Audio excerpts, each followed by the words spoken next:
Scale అనే option ఉంటుంది.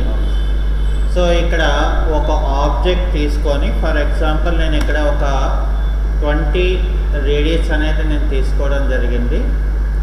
So ఇక్కడ మనం మోడిఫైలో స్కేల్ అని చెప్పి మనం ఇక్కడ ఫస్ట్ ఆబ్జెక్ట్ని సెలెక్ట్ చేస్తాం.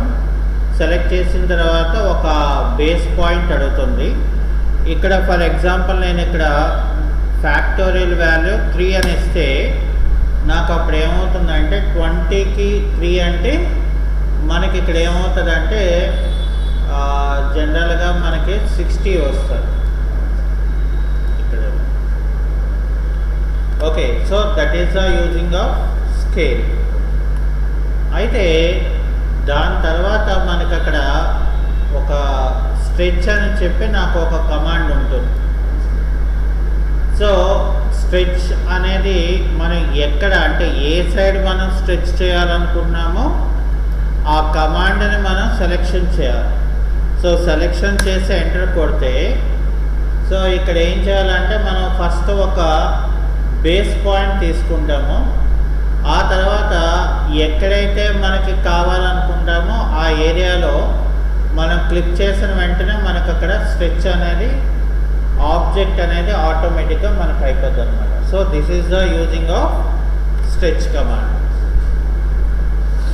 ఓకే, సో దాని తర్వాత మనకి నెక్స్ట్ వచ్చేసరికి ఇక్కడ నాకు లెంత్ అని ఉంటుంది. లెంత్ అని అంటే ఆబ్జెక్ట్ తాలూకా డిస్టెన్స్ నాకు తెలియాలంటే ఇక్కడ ఆబ్జెక్ట్ని మనం సెలెక్ట్ చేస్తే ఇక్కడ దాని తాలూకా లెంత్ ఎంత అనేది ఆటోమేటిక్గా మనకి చూపిస్తుంది అనమాట.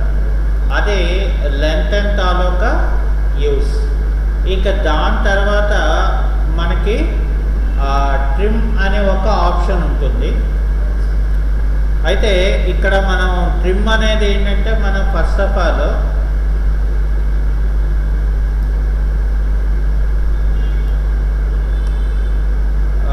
మాడిఫైయర్లోకి వెళ్ళి ట్రిమ్ అని కమాండ్ ఇస్తే మనకి ఎక్కడ కావాలనుకుంటే అక్కడ ఆ ఏరియాలో మనం ఆ పార్ట్ మనం ట్రిమ్ చేసుకోవచ్చు. సో అది అయిపోయిన తర్వాత ఇక్కడ నాకు ఎక్స్టెండ్ అని ఉంటుంది. సో మనకి ఫర్ ఎగ్జాంపుల్ ఇది ఎక్స్టెండ్ అవ్వాలనుకోండి చివరి వరకు. సో ఇక్కడ ఈఎక్స్ అనే కమాండ్ ఇవ్వగానే నాకు అదేమవుతుందంటే ఆటోమేటిక్గా నాకు అది ఎక్స్టెండ్ అవుతుంది అనమాట. ఓకే, సో అది అయిపోయిన తర్వాత నాకు ఇక్కడ బ్రేక్ అనే ఒక కమాండ్ ఉంటుంది.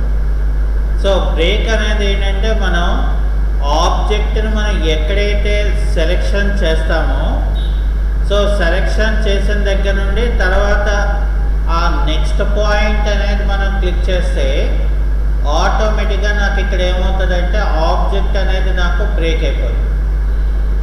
Okay, BR. సో ఇక్కడ జాయిన్ అని ఇస్తే సో జాయిన్కి అయితే జే. సో ఇక్కడ మనం ఈ రెండు ఆబ్జెక్ట్స్ని మనం సెలెక్ట్ చేసి ఎంటర్ కొడితే నాకు జాయిన్ అయిపోతుంది. So that is the using of join command. So అది అయిపోయిన తర్వాత ఇక్కడ నాకు చాంఫర్ అని ఉంటుంది. అయితే చాంఫర్ అనేది మనం తీసుకోవాలనంటే సో ఫస్ట్ ఆఫ్ ఆల్ మనకి మన దగ్గర ఒక 2 ఆబ్జెక్ట్స్ అనేది ఉండాలి.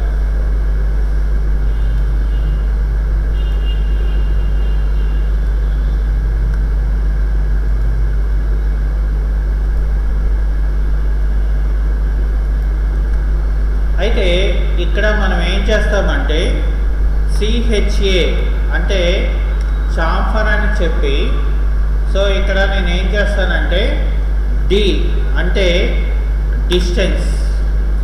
సో ఫస్ట్ డిస్టెన్స్ ఎంత కావాలి అలాగే సెకండ్ డిస్టెన్స్ ఎంత కావాలి అనేది మనం పెట్టుకొని first point and second point పెట్టుకోగానే మనకు ఆ డిస్టెన్స్లో ఏమవుతుందంటే చాంఫర్ అనేది మనకి క్రియేట్ అవుతుంది.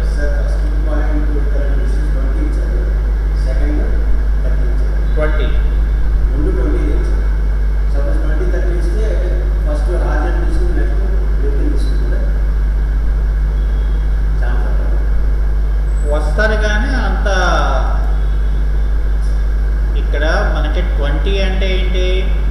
ఇక్కడ నుండి డిస్టెన్స్ 20 అని. ఇప్పుడు ఇక్కడ నుండి మీరు 30 ఇస్తే ఏమవుతుంది? సో చాంఫర్ ఇలా కాస్త నాకు ఇలా ముందుకు వెళ్తుంది అంతే తేడా. ఓకే, దానివల్ల మనకు అంత ప్రయోజనం ఏమి ఉండదు. చాంఫర్ అనేది కంపల్సరీగా 45 degrees ఉంటుంది అంతే, దాన్ని మనం మార్చుకోవాలి. ఓకే, సో ఇక్కడ ఫిలిట్లోకి వెళ్ళి ఫిలిట్లో అంటే ఫిలిట్కి వెళ్ళి ఎఫ్ కొట్టాలి. తర్వాత ఆర్ అని చెప్పి ఎంటర్ కొడితే ఇక్కడ నాకు రేడియస్ ఎంటర్ చేసుకోవాలి. ఫర్ ఎగ్జాంపుల్ నేను ఇక్కడ 20 రేడియస్ ఇస్తే నాకేమవుతుందంటే first object and second object ఇస్తే నాకు ఇక్కడ ఏమవుతుందంటే ఆటోమేటిక్గా మనకి రౌండెడ్ కార్నర్ అనేది నాకు క్రియేట్ అవుతుంది. Radius 20 degrees. రేడియస్ ఏదైతే మనకి ఇప్పుడు సర్కిల్లో రేడియస్ ఉంటుంది కదా, అలాగే ఇక్కడ మనం ఏంటంటే ఇప్పుడు డైమెన్షన్లో రేడియస్ అని తీసుకున్నారనుకోండి 20 రేడియస్ వస్తుంది. అందుకనే మనం అక్కడ రేడియస్ అనేది మనం ఇవ్వాలి ఫిలిట్. అలాగే ఇక్కడ మనకి నెక్స్ట్ ఏంటంటే బ్లెండ్ కర్వ్ అని ఉంటుంది. ఈ బ్లెండ్ కర్వ్ అనేది మనం క్రియేట్ చేయాలంటే కంపల్సరీగా నాకు స్ప్లైన్ ఆబ్జెక్ట్స్ ఉండాలి. అంటే స్ప్లైన్ కమాండ్ తీసుకొని మనం ఏం చేయాలంటే ఒక 2 స్ప్లైన్స్ని మనం డ్రా చేసుకోవాలి.